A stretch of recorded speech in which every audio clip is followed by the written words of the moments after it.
Announce ചെയ്തിട്ടുണ്ടായി നീമ്പോളി Mamitha അതിലെന്തെങ്കിലും ഭാഗമാണോ? ഇല്ല, ഒന്നും അറിയില്ല.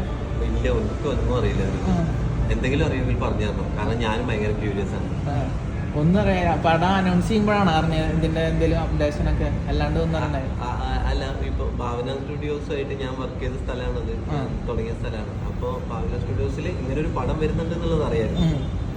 അപ്ഡേറ്റ് ചെയ്യുന്നതിന് കുറച്ച് മുമ്പേ അറിയായിരുന്നു ഇങ്ങനെ ഒരു പടം വരുന്നുണ്ട് എന്നുള്ള കാര്യം.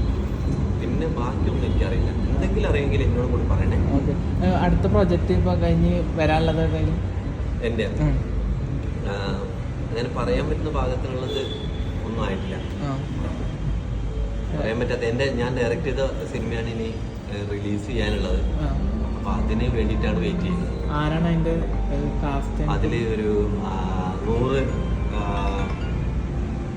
100 പുതിയ മനുഷ്യന്മാരും 500 പുതിയ മൃഗങ്ങളുമാണ് അതില് അഭിനയിക്കുന്നത്. ടാഗ് ലൈനാണ് അത്.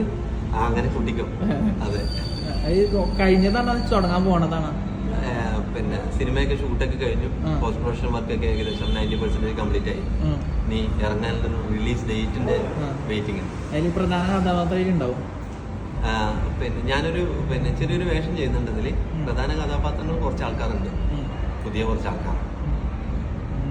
അതില് മറ്റേ വെബ്സൈറ്റ് ഈ പോസ്റ്ററിൽ കാണുന്ന പോലെ സൂപ്പർമാൻ പഞ്ച് പോലത്തെ സാധനം വരുന്നുണ്ടല്ലോ, ചാടുന്ന ഹൈറ്റിന്ന് മേലെന്ന ജീപ്പിനാണ് ആ ചാടണ. അത് എങ്ങനെ ഉണ്ടായിരുന്നു അതിന്റെ ഒരു ഇത്?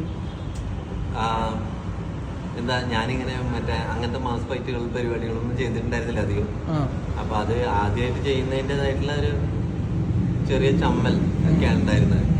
പിന്നെ അതിനു മുമ്പ് പിന്നെ മരണമാസ് ഷൂട്ട് ചെയ്ത് കഴിഞ്ഞതിന്റെ ഫൈറ്റിന്റെ കാര്യങ്ങളൊക്കെ ഒരു സഹായം ആയിട്ടുണ്ടായിരുന്നു. അത് കഴിഞ്ഞതിന് ശേഷം ഇത് ഷൂട്ടിങ് തുടങ്ങിയത്. ഇവിടെ വരാനുള്ള പ്രൊജക്ട്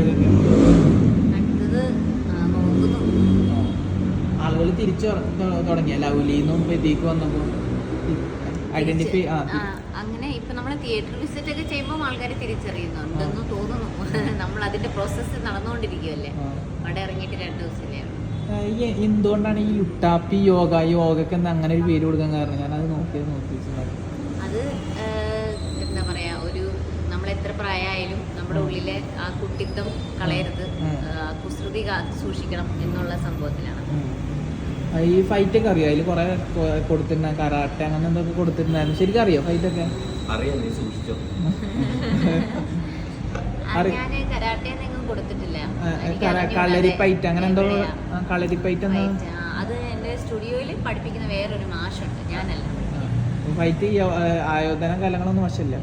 ഞാൻ കുറച്ച് പഠിച്ചിട്ടുണ്ട്, എക്സ്പേർട്ട് അല്ല, പക്ഷെ പഠിച്ചിട്ടുണ്ട്.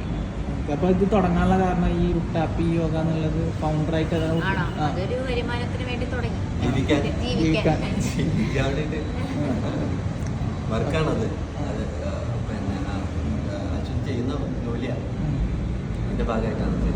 അപ്പൊ ഈ ലൗലിയും പിന്നെ ഇതിന്റെ ക്യാരക്ടർ നോക്കുമ്പോൾ ഭയങ്കര ബോൾഡ് ആയിട്ടുള്ള, രണ്ടും ബോൾഡ് ആയിട്ട് ഇങ്ങനെ ഫസ്റ്റത്തെ ക്യാരക്ടറിനെ ഇങ്ങനെ ചൂസ് ചെയ്യാനുള്ള കാരണം എന്താണ്? ലൗലിന്നും ഇത് ഏകദേശം ഒരു രണ്ടും ഭയങ്കര ബോൾഡ് ആയിട്ടുള്ള ക്യാരക്ടറാണ് വരുന്നത്.